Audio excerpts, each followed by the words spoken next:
प्यारे दर्शकों नमस्कार। तारीख है आज 17 मार्च 2025, दिन सोमवार, हिंदी तिथि चैत्र माह कृष्ण पक्ष तृतीया। आइए नजर डालते हैं हमारे प्यारे राज्य हिमाचल प्रदेश की तमाम बड़ी खबरों पर। वीडियो शुरू करने से पहले कमेंट बॉक्स में जय हिंद लिखकर हमें सपोर्ट करें और हाँ, वीडियो को पूरा जरूर देखें क्योंकि इस वीडियो में हम जानेंगे बिजली, पानी, मौसम, सरकार के नए नियम, ऐलान। तो चलिए शुरू करते हैं। हिमाचल को 2683 किलोमीटर लंबी सड़कों और 22 पुलों की 254 परियोजनाओं को मिली मंजूरी। केंद्रीय सड़क परिवहन मंत्री नितिन गडकरी ने लोकसभा में कांगड़ा के सांसद राजीव भारद्वाज को संसद में बताया कि प्रधानमंत्री ग्रामीण सड़क योजना के तहत हिमाचल प्रदेश में वर्ष 2023-24 के दौरान 2683 किलोमीटर लंबी सड़कों और 22 पुलों की 254 सड़क परियोजनाओं को मंजूरी दी गई। इस अवधि के दौरान प्रधानमंत्री ग्रामीण सड़क योजना के तहत कांगड़ा जिले में सर्वाधिक जबकि लाहौल स्पीति में सबसे कम सड़क परियोजनाओं को मंजूरी दी गई। माइनस टेम्परेचर वाले इलाकों में पानी गर्म करने की नई टेक्निक, वाटर हीटर से मुक्ति, कार्बन उत्सर्जन होगा कम। केंद्रीय भवन अनुसंधान संस्थान रुड़की की ओर से हिमाचल प्रदेश के किन्नौर जिले के गांव कल्पा में 9000 फीट की ऊंचाई पर स्थित बालिका आश्रम को सौर तापीय ऊर्जा से गर्म पानी की सुविधा उपलब्ध कराई गई। इसके लिए संस्थान ने अत्यधिक ठंडे मौसम के लिए ऊर्जा कुशल सौर सहायता प्राप्त हीट पंप तकनीक विकसित की। इस तकनीक से पर्वतीय क्षेत्रों को काफी मदद मिलेगी। संस्थान के निदेशक कार प्रदीप कुमार एवं वरिष्ठ वैज्ञानिक एसके नेगी ने बताया कि उच्च ऊंचाई वाले क्षेत्रों में वर्ष भर गर्म पानी की आवश्यकता रहती है। वहीं पारंपरिक वाटर हीटर अत्यधिक ऊर्जा की खपत करते हैं। एंटी हेलनेट पर बंद की गई सब्सिडी को बहाल करें, जाने बजट से किसानों बागवानों की उम्मीदें। हिमाचल प्रदेश में आगामी वित्त वर्ष 2025-26 का बजट ग्रामीण अर्थव्यवस्था पर फोकस रहने की संभावना है। ये बात मुख्यमंत्री सुखविंदर सिंह सुक्खू कई बार स्पष्ट कर चुके हैं। उन्होंने बिलासपुर में सरकार के 2 साल का कार्यकाल पूरा होने पर आयोजित किए गए समारोह में भी कहा था कि राहुल गांधी ने उन्हें इस दिशा में काम करने को कहा है। हिमाचल की ग्रामीण अर्थव्यवस्था कृषि पर निर्भर है, तो स्वाभाविक रूप से अगले बजट का फोकस भी इसी पर होगा। कृषि बागवानी क्षेत्र को सरकार से काफी उम्मीदें हैं। प्रतिभा सिंह 19 मार्च से मंडी दौरे पर, कार्यकर्ताओं से करेंगे सीधा संवाद, सभी जिलों के दौरे करेंगे। प्रदेश कांग्रेस अध्यक्ष प्रतिभा सिंह कार्यकर्ताओं से सीधा संवाद करने के लिए प्रदेश के सभी जिलों का दौरा करेंगी। वो इस दौरान स्थानीय नेताओं और कार्यकर्ताओं के साथ बैठक भी करेंगी। पहले चरण में वो 19 से 22 मार्च तक मंडी जिले के दौरे पर रहेंगी। प्रतिभा सिंह ने कहा कि कार्यकर्ता पार्टी की रीढ़ होते हैं, उन्हें मजबूत करना, उनकी समस्याओं को सुनकर दूर करना पार्टी अध्यक्ष के नाते उनका प्रमुख दायित्व है। प्रतिभा सिंह 19 मार्च को सुबह 11 बजे शिमला से मंडी के लिए रवाना होंगी। सुंदरनगर में एक निजी कार्यक्रम में शामिल होने के पश्चात रात्रि विश्राम मंडी में रहेगा। 20 मार्च को प्रतिभा सिंह सुबह 11 बजे मंडी में मंडी सदर, द्रंग, जोगिंदरनगर, सराज व बल्ह विधानसभा क्षेत्र के पार्टी नेताओं व कार्यकर्ताओं के साथ बैठक करेंगी। बायोमेट्रिक हाजिरी न लगाने पर होगी वेतन में कटौती। हिमाचल प्रदेश विश्वविद्यालय में बायोमेट्रिक हाजिरी लगाने की कवायद के बीच अगर कोई कर्मचारी इस व्यवस्था के माध्यम से हाजिरी लगाने में आनाकानी करेगा तो उसके खिलाफ विश्वविद्यालय प्रशासन अनुशासनात्मक कार्रवाई अमल में लाएगा। इसके अलावा नियमों के तहत उक्त कर्मचारी के वेतन में भी कटौती होगी। विश्वविद्यालय में चरणबद्ध तरीके से कर्मचारियों के लिए बायोमेट्रिक हाजिरी की व्यवस्था शुरू करने का निर्णय लिया गया है। इसके तहत पहले चरण में विश्वविद्यालय में आउटसोर्स कर्मचारियों की बायोमेट्रिक मशीन से हाजिरी लगाई जाएगी। इसके बाद अगले चरण में नियमित कर्मचारियों को बायोमेट्रिक हाजिरी के दायरे में लाया जाएगा।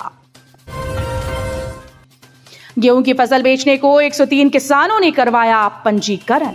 गेहूं की फसल खरीदने के लिए किसानों का पंजीकरण प्रक्रिया शुरू कर दी गई। 16 मार्च तक 103 किसानों ने गेहूं की फसल बेचने के लिए विभाग के पोर्टल पर पंजीकरण करवाया।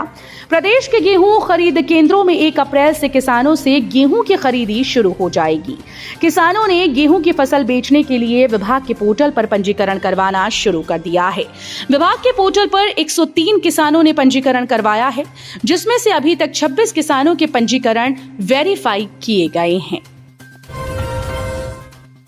कानून व्यवस्था संभालने में सुक्खू सरकार नाकाम, आए दिन हो रही रेप मर्डर की घटनाएं। पूर्व विधानसभा अध्यक्ष और भाजपा विधायक विपिन सिंह परमार ने प्रदेश में बिगड़ती कानून व्यवस्था को लेकर प्रदेश सरकार पर हमला बोला। विपिन सिंह परमार ने बयान जारी करते हुए कहा कि प्रदेश में आतंक का माहौल पनप रहा है, कानून व्यवस्था पूरी तरीके से ध्वस्त हो चुकी है। सुक्खू सरकार कानून व्यवस्था को संभालने में पूरी तरह से नाकाम साबित हुई।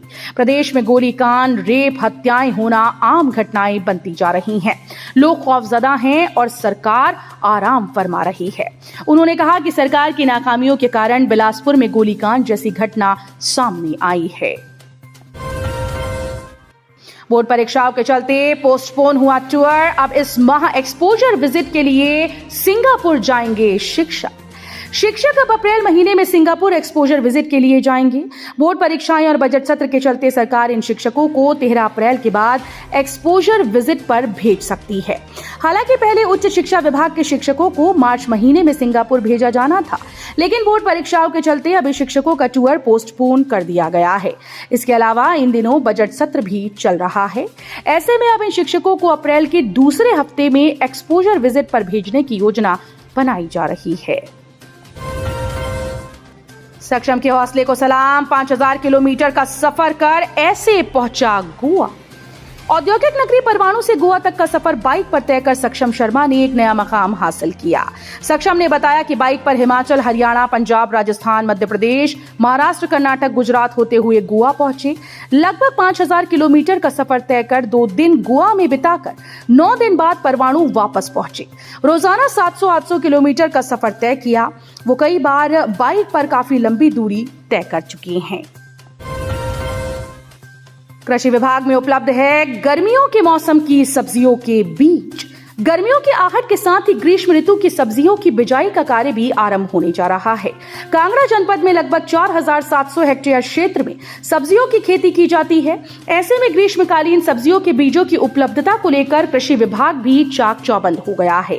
कृषि उप निदेशक डॉक्टर कुलदीप धीमान ने बताया कि कांगड़ा जनपद में किसान गर्मियों के मौसम में विभिन्न प्रकार की सब्जियों का उत्पादन करता है।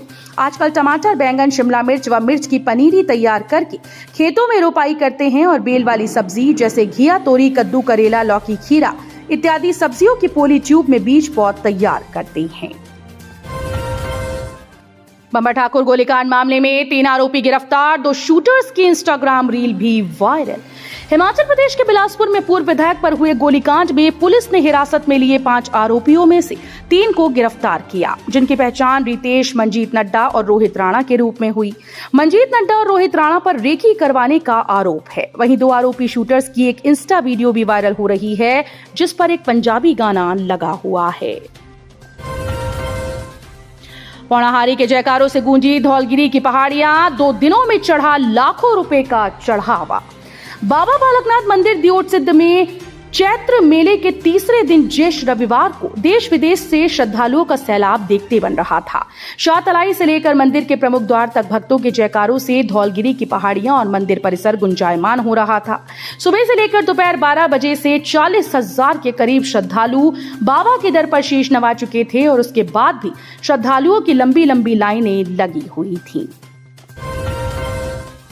करीब 6 दिनों से लापता है राज्य पावर कॉर्पोरेशन के प्रमुख अभियंता। पत्नी ने लगाई ये आरोप। राज्य पावर कॉर्पोरेशन के लापता प्रमुख अभियंता महाप्रबंधक विमल गुप्ता की पत्नी किरण नेगी ने उच्च अधिकारियों पर मानसिक प्रताड़ना और दुर्व्यवहार का आरोप लगाया है।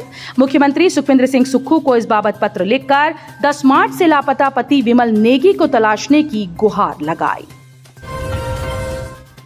पंजाब से चिट्टा बेचने आया था कांगड़ा, तस्कर ऐसे चढ़ा पुलिस के हत्थे।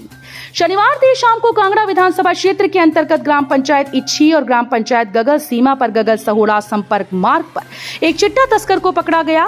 जानकारी देते हुए डीएसपी कांगड़ा अंकित शर्मा ने बताया कि पठानकोट पंजाब का रहने वाला 20 वर्षीय युवक साहिल से 9.96 ग्राम चिट्टा बरामद किया गया। हिमाचल के कांगड़ा में प्रेम प्रसंग में पति की गला घोंटकर हत्या, महिला और प्रेमी गिरफ्तार। पंचायत भ्रांता के गांव साई तलाहड़ में एक व्यक्ति की हत्या का मामला सामने आया। पत्नी और उसकी प्रेमी पर हत्या का आरोप है। मृतक की पहचान प्रवासी मजदूर वेद प्रकाश 43 वर्षीय के तौर पर हुई।